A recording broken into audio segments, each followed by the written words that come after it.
আসসালামু আলাইকুম দর্শক, আমন্ত্রণ জানাচ্ছি চ্যানেল আই সংবাদে। পুরো সংবাদ জুড়ে আপনাদের সাথে আছি আমি মৃত্তিকা মুস্তফা। বিস্তারিত সংবাদের শুরুতেই জানিয়ে দিচ্ছি ফ্রেশ আটা ময়দা সূচি সংবাদ শিরোনামগুলো।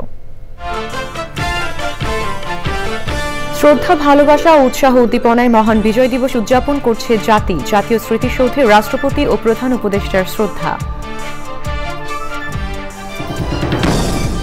৫৪তম বিজয় দিবস উদযাপনে সরকারি বেসরকারি নানা উদ্যোগ। চ্যানেল আই প্রাঙ্গণে বিশেষ অনুষ্ঠান, স্মরণে বরণে বিজয় দিবস। গণ অভ্যুত্থান পরবর্তী নতুন বাংলাদেশে প্রথম বিজয় দিবস। নির্বাচিত সরকারের কাছে ক্ষমতার হস্তান্তরের প্রত্যাশায় বিভিন্ন শ্রেণী পেশার মানুষ। এবং সিরিজের প্রথম টি-20তে বাংলাদেশের দেওয়া ১৪৮ রানের টার্গেটে ব্যাটিংয়ে ওয়েস্ট ইন্ডিজ। টাইগারদের বোলিং দাপটে এলোমেলো ক্যারিবীয়রা।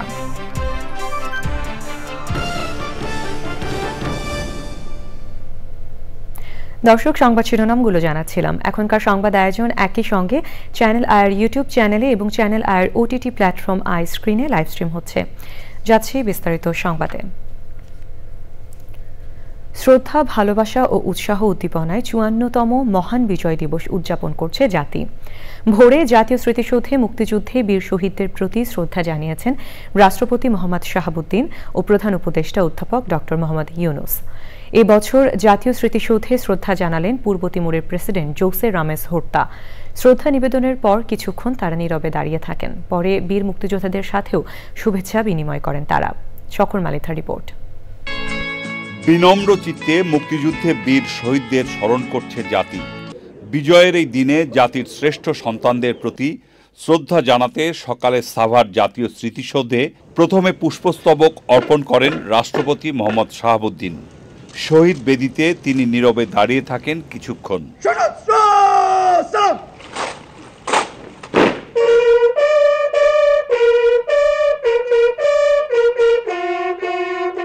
পরে রাষ্ট্রপতি, উপদেষ্টা পরিষদ এবং বীর মুক্তিযোদ্ধা ও শহীদ পরিবারের সদস্যদের সাথে শুভেচ্ছা বিনিময় করেন।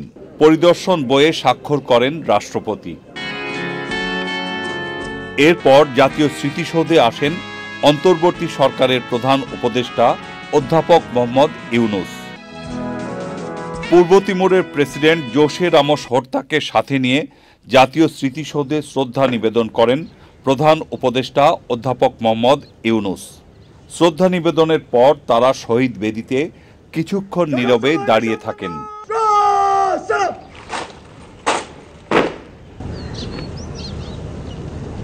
শহীদ বেদি থেকে নেমে তারা জাতীয় স্মৃতিসৌধে উপস্থিত উপদেষ্টা পরিষদের সদস্য, ৩ বাহিনী প্রধান, সামরিক ও বেসামরিক কর্মকর্তা, শহীদ পরিবারের সদস্য এবং যুদ্ধাহত বীর মুক্তিযোদ্ধাদের সাথে শুভেচ্ছা বিনিময় করেন। পরিদর্শন বইয়ে স্বাক্ষর করেন পূর্ব তিমুরের প্রেসিডেন্ট জোসে রামোস হোর্তা এবং অন্তর্বর্তী সরকারের প্রধান উপদেষ্টা অধ্যাপক মোহাম্মদ ইউনুস। প্রধান উপদেষ্টাকে সাথে নিয়ে সাভার জাতীয় স্মৃতিসৌধ এলাকায় উদয়পদ্ম গাছের চারা রোপণ করেন পূর্ব তিমুরের president. Chakar Malitha, channel I, Savar, Dhaka. জাতীয় স্মৃতিসৌধে রাষ্ট্রপতি মোহাম্মদ শাহাবুদ্দিন ও প্রধান উপদেষ্টা ডক্টর মোহাম্মদ ইউনুস শ্রদ্ধা জানানোর পর সর্বস্তরের মানুষ শ্রদ্ধা জানাচ্ছেন। এই মুহূর্তে জাতীয় স্মৃতিসৌধে আছেন তাফিমুল ইসলাম। সরাসরি যাচ্ছি তার কাছে। তাফিমুল, মহান বিজয় দিবসে জাতীয় স্মৃতিসৌধের এখনকার অবস্থা কেমন আমাদেরকে জানাবেন?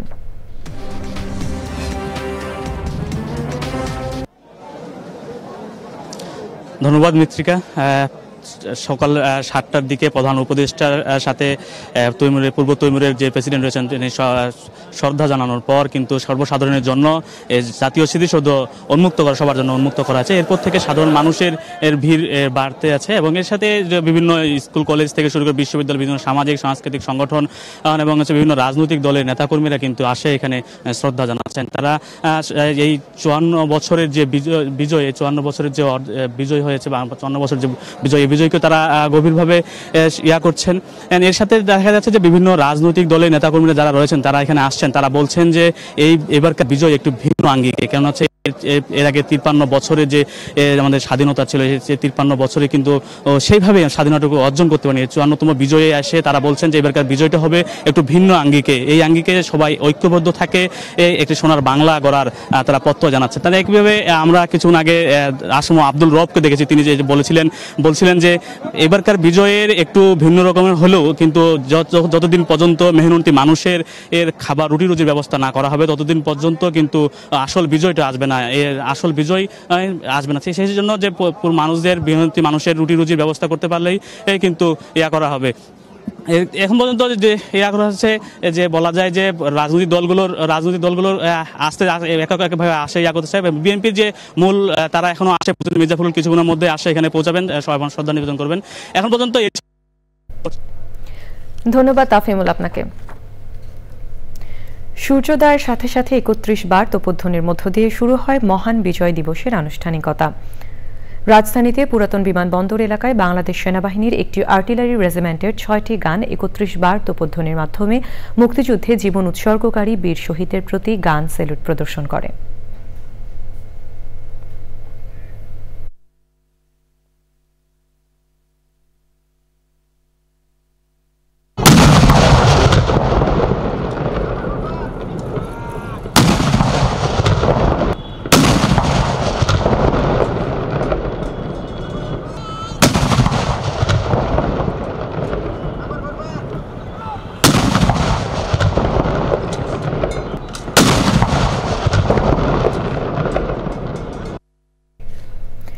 সরকারি বেসরকারিভাবে নানা কর্মসূচিতে 54তম মহান বিজয় দিবস উদযাপন করা হচ্ছে।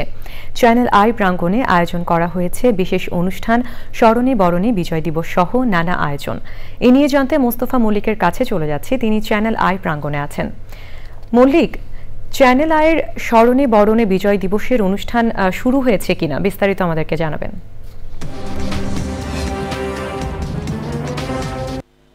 মিত্রিকা, আপনাকে অনেক ধন্যবাদ। আজকে আসলে এই অনুষ্ঠানটি নির্ধারিত সময় হচ্ছে চ্যানেল আই প্রাঙ্গণের চেতনা চত্বরে 9:30টায় হওয়ার কথা, কিন্তু আমরা দেখেছি যে 8টার পর থেকেই গুণী অতিথি, বিশেষ করে আমরা এই যে আজকে খুব জোর গলায় বলছি যে স্বাধীনতার 53 বছর এবং এই যে কর্মসূচি পালন করা হচ্ছে, অনুষ্ঠান করা হচ্ছে স্মরণে বরণে বিজয় দিবস। মোট কথা হচ্ছে মোটা দাগে যে যাদের জন্য গর্ব নিয়ে এই মাইক্রোফোন হাতে লাল সবুজের পতাকাকে ধারণ করে, হৃদয় ধারণ করে আমরা যে কথা বলছি, এটা যাদের জন্য, সেই সূর্য সন্তান মুক্তিযোদ্ধাদের আজকে এই অনুষ্ঠানের মাধ্যমে তাদেরকে আসলে তাদের পাশে দাঁড়ানো না ঠিক নয়, তাদের সঙ্গে থেকে আমরা নিজেরাই আলোকিত হচ্ছি। এবং পিছনে দেখতে পাচ্ছেন মাইক্রোফোন, যন্ত্র অর্থাৎ বাদ্যযন্ত্র সব কিছু মিলে লাল সবুজকে ধারণ করে যারা দাঁড়িয়ে রয়েছেন তারাও আজকে আসলে বিজয়ের গান গাইবেন। এবং ভেতরটা আমি আসলে আপনাদেরকে এখন দেখাতে পারছি না, ভেতরে আমাদের যারা সূর্য সন্তান সেই মুক্তিযোদ্ধারা সকাল থেকে এখানে এসেছেন, তাদেরকে আসলে আর্থিক সহায়তা করা হবে, তাদেরকে উপহার সামগ্রী দেওয়া হবে, ক্রেস্ট সম্মাননা তুলে দেওয়া হবে। আসলে আর্থিক সহায়তাটা বলা মোটেই ঠিক হচ্ছে না, সেটা হচ্ছে যে তাদের সঙ্গে চ্যানেল আই যেমন সবসময় আছে, থাকবে, এমনটাই জানিয়েছেন আয়োজকরা। কিছুক্ষণ আগেই মুকিত মজুমদার বাবু, যিনি প্রকৃতি জীবন অনুষ্ঠানটি করে থাকেন এবং একই সঙ্গে চ্যানেল আইয়ের একজন পরিচালক, তিনি যেমনটি বলছিলেন যে আসলে হৃদয় থেকেই তারা এই অনুষ্ঠানের আয়োজন করেছেন। এবং চ্যানেল আইয়ের যে বিস্তীর্ণ প্রাঙ্গণ, এই প্রাঙ্গণে আজকে কোনো আয়োজনই আসলে আমাদের জন্য নয়, সব আয়োজনই হচ্ছে দেশটাকে যারা স্বাধীন করেছেন তাদের জন্য। তো মোটামুটি চেতনা চত্বরে আমার কাছে যতটুকু সংবাদ ছিল মিত্রিকা আপনাকে জানিয়ে দিলাম, নিশ্চয়ই পরবর্তীতে আমরা বিস্তারিত সংবাদ আবারও জানাবো। মিত্রিকা, ধন্যবাদ মল্লিক আপনাকে। বৈষম্যের বিরুদ্ধে গণ আন্দোলনের মধ্য দিয়ে গণ অভ্যুত্থান পরবর্তী নতুন বাংলাদেশে প্রথম বিজয় দিবস। প্রত্যাশা পূরণে অন্তর্বর্তী সরকারের আন্তরিকতার প্রশংসা করেছে বিভিন্ন শ্রেণী পেশার মানুষ। তবে আইন শৃঙ্খলা পরিস্থিতির উন্নয়ন, দ্রব্যমূল্য নিয়ন্ত্রণ ও গণতান্ত্রিক প্রক্রিয়ার মাধ্যমে নির্বাচিত সরকারের কাছে ক্ষমতার হস্তান্তরের প্রত্যাশা করেন তারা। মাসরুর শাকিলের রিপোর্ট। সাম্য, স্বাধীনতা ও সুবিচারের জন্য বৈষম্যের পাকিস্তানের বিরুদ্ধে জনযুদ্ধের মাধ্যমে 1971 সালের 16 ডিসেম্বর জন্ম নিয়েছিল একটি স্বাধীন দেশ বাংলাদেশ। 53 বছর পর সেই স্বাধীন বাংলাদেশে একটি ফ্যাসিস্ট সরকারের বৈষম্যের বিরুদ্ধে গণ অভ্যুত্থান আরো একবার। বৈষম্যহীন বাংলাদেশের সেই যাত্রায় কেমন আছে বিভিন্ন স্তরের সাধারণ মানুষ, কি ভাবছে তারা এই নতুন বিজয় দিবস?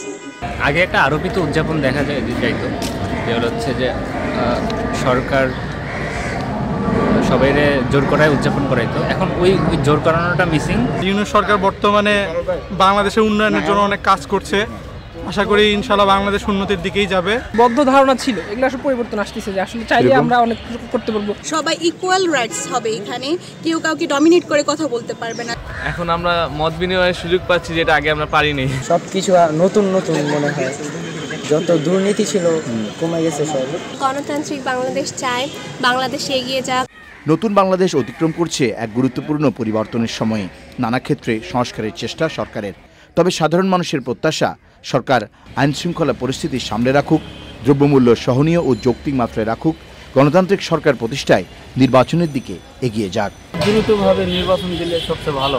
যে কোনো পণ্য সামগ্রী মানুষের প্রয়োগ ক্ষমতার বাইরে মধ্যে থাকতে হবে। বীজও আমরা পাচ্ছি না, সারও পাচ্ছি না, সেটা আমরা কিভাবে এখন আবাদ সাবাদ করিব এবং কি স্বাধীনতার আমরা কি পাইলাম, এটাও তো আমরা ঠিক মতো বুঝতে পারতেছি। ফসলের দাম ঠিক মতো করে পাচ্ছি না। বিজয় দিবস উদযাপন কিভাবে করে আমরা করব? আমরা যেন ব্যবসা বাণিজ্য করে সামনে দেশকে উন্নতির দিকে এগিয়ে নিয়ে যেতে পারি, আমরা সবাই মিলেমিশে থাকতে পারি শান্তিপূর্ণভাবে। সবার প্রত্যাশা তরুণ ছাত্ররা বুকের তাজা রক্ত দিয়ে নতুন বাংলাদেশের যে সুযোগ এনে দিয়েছে, ঐক্যবদ্ধভাবে তার সদ্ব্যবহার করে সমৃদ্ধ বাংলাদেশ গড়ার। Masrur Shakil, channel I, Dhaka. গুমের ঘটনায় জড়িতদের বিচারিক প্রক্রিয়া শুরুর পাশাপাশি র্যাব বিলুপ্তির পক্ষে মত দিয়েছেন বিশেষজ্ঞরা। তারা বলছেন এতে অপরাধ করে পার পেয়ে যাওয়ার প্রবণতা বন্ধ হবে। রাজনৈতিক প্রভাবমুক্ত থেকে আইন শৃঙ্খলা বাহিনীতে যোগ্য ও দক্ষ ব্যক্তির নিয়োগে গুরুত্ব দিয়েছেন বিশিষ্টজনেরা। শাকের আদনানের রিপোর্ট। গত 15 বছরে গুমের ঘটনায় নির্দেশদাতা হিসেবে সাবেক প্রধানমন্ত্রী শেখ হাসিনার সম্পৃক্ততার প্রমাণ পাওয়ার কথা জানিয়েছে গুম সংক্রান্ত তদন্ত কমিশন। গুমে জড়িতদের বিচারিক প্রক্রিয়া শুরুসহ র্যাব বিলুপ্তির সুপারিশ করেছে কমিশন। শনিবার প্রধান উপদেষ্টা ডক্টর মোহাম্মদ ইউনূসের কাছে আনফোল্ডিং দ্য ট্রুথ শিরোনামে প্রতিবেদন জমা দেয় গুম সংক্রান্ত তদন্ত কমিশন। প্রতিবেদন প্রসঙ্গে পুলিশের সাবেক এই আইজি বলেছেন, সন্ত্রাস বিরোধী কর্মকাণ্ড, মাদক ও অস্ত্র উদ্ধার সহ বিভিন্ন কার্যক্রমে র্যাবের ভূমিকা আগে ভালো থাকলেও পরে নানাভাবে সমালোচিত হয়। পেশাদারিত্বটা আসবে কোত্থেকে? পেশাদারিত্ব আসার জন্য তাদের যেভাবে আপনার রিক্রুটমেন্ট প্রসেস যেটা, ওইটা সঠিকভাবে যদি আপনি মূল জায়গাটা আপনি হাত দেন, ভালো পুলিশ কর্মকর্তা নিয়োগ দেন, তাইলে ভালো আপনি সার্ভিসটা পাবেন। এখানে যদি আপনি দলীয় ভিত্তিতে নিয়োগ পান, তাইলে তো এখানে যেই সার্ভিসটা দেশের মানুষের জন্য যে সার্ভিসটা আপনি আশা করেন, এটা তো পাবেন না। ঢাকা বিশ্ববিদ্যালয়ের এই অধ্যাপক মনে করেন, র্যাব বিলুপ্ত হলেও পুলিশ বাহিনীর মধ্য থেকেই একটি ইউনিট সন্ত্রাস বিরোধী কর্মকাণ্ড পরিচালনা করতে পারে। আমি আসলে র্যাব বিলুপ্তির পক্ষে, যদিও বিএনপির সময় এটা যাত্রা শুরু করেছিল, তাদের এটা আইডিয়া, কিন্তু এরাই বিএনপিকে মানে দমন করার ক্ষেত্রে কিলিং, যে আইন বহির্ভূত যে হত্যা, এর তারা নেতৃত্ব দিয়েছে, তাদের এগেইনস্টে অভিযোগ। ভবিষ্যতে যারা এরকম গুম খুন করবে বা আয়নাঘর নতুন করে তৈরি করবে, তারা কিন্তু সতর্ক হবে। গুমের ঘটনায় কমিশনে এ পর্যন্ত 1676টি অভিযোগ জমা পড়েছে। এর মধ্যে 758 জনের অভিযোগ যাচাই বাছাই করা হয়। শাকের আদনান, চ্যানেল আই, ঢাকা। ভারতীয় উপমহাদেশের কিংবদন্তি তবলাবাদক ওস্তাদ জাকির হোসেন মারা গেছেন। ইন্না লিল্লাহি ওয়া ইন্না ইলাইহি রাজিউন। যুক্তরাষ্ট্রের সান ফ্রান্সিসকোর একটি হাসপাতালে চিকিৎসাধীন অবস্থায় তিনি মৃত্যুবরণ করেন। তার বয়স হয়েছিল 73 বছর বয়স। জাকির হোসেন দীর্ঘদিন ধরে রক্তচাপ সহ নানা শারীরিক সমস্যায় ভুগছিলেন। তার পরিবার জানিয়েছে তিনি ইডিওপ্যাথিক পালমোনারি ফাইব্রোসিস থেকে উদ্ভূত এক জটিল রোগে আক্রান্ত ছিলেন। ভারতীয় ক্লাসিক্যাল সঙ্গীতের একজন পুরোধা হিসেবে বিবেচনা করা হয় তাকে। তিনি 1951 সালে ভারতের মুম্বাই শহরে জন্মগ্রহণ করেন। তার বাবা কিংবদন্তি তবলাবাদক ওস্তাদ আল্লাহ রাখা। 3 বছর বয়স থেকেই বাবার কাছে তবলায় জাকির হোসেনের হাতেখড়ি। 12 বছর বয়সে বাবার সঙ্গে প্রথম কনসার্ট করেন তিনি। জাকির হোসেন তবলা বাজিয়েছেন পণ্ডিত রবি শঙ্কর ও ওস্তাদ আলী আকবর খাঁ সহ বিশিষ্ট অনেকের সঙ্গে। 1992 সালে তিনি প্রতিষ্ঠা করেন মোমেন্ট রেকর্ড। পদ্মশ্রী, পদ্মভূষণ ও 4টি গ্র্যামি ছাড়াও আরও বহু পুরস্কার ও সম্মাননায় ভূষিত হয়েছেন বহুমুখী প্রতিভার অধিকারী জাকির হোসেন। এবং প্রথমে নিটোল টাটা কৃষি সংবাদ।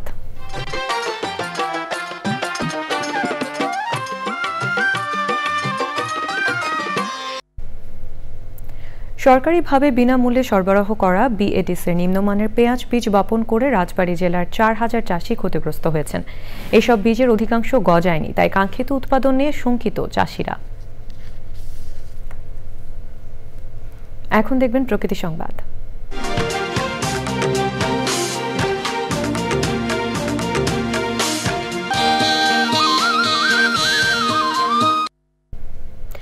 জলবায়ুর অভিঘাত, ঝড়, জলোচ্ছ্বাস ও নদী ভাঙন সহ নানা সংকটে হুমকিতে বাগেরহাটের উপকূলীয় জনপদ। প্রতি বছরই বাড়তে থাকা জলবায়ু উদ্বাস্তুদের জীবন জীবিকা রক্ষায় মানববন্ধন করেছে ভুক্তভোগীরা। দীর্ঘমেয়াদে পরিস্থিতি উন্নয়নে টেকসই বাঁধ সহ পরিবেশ বান্ধব প্রযুক্তি ও জীবনাচারের গুরুত্বারোপ করেছেন বিশেষজ্ঞরা। দর্শক, সবশেষে ফ্রেশ আটা ময়দা সুজি সংবাদ শিরোনামগুলো জানিয়ে দিচ্ছি আরও একবার।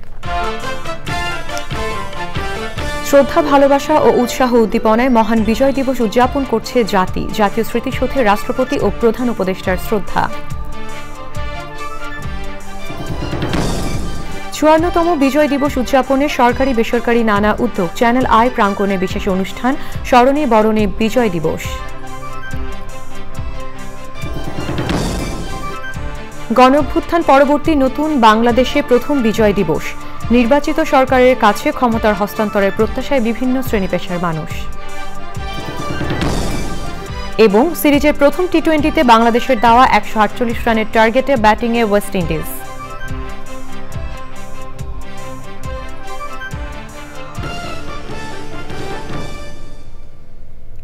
দর্শক, এই ছিল এখনকার সংবাদ। সবাইকে সাথে থাকার জন্য ধন্যবাদ।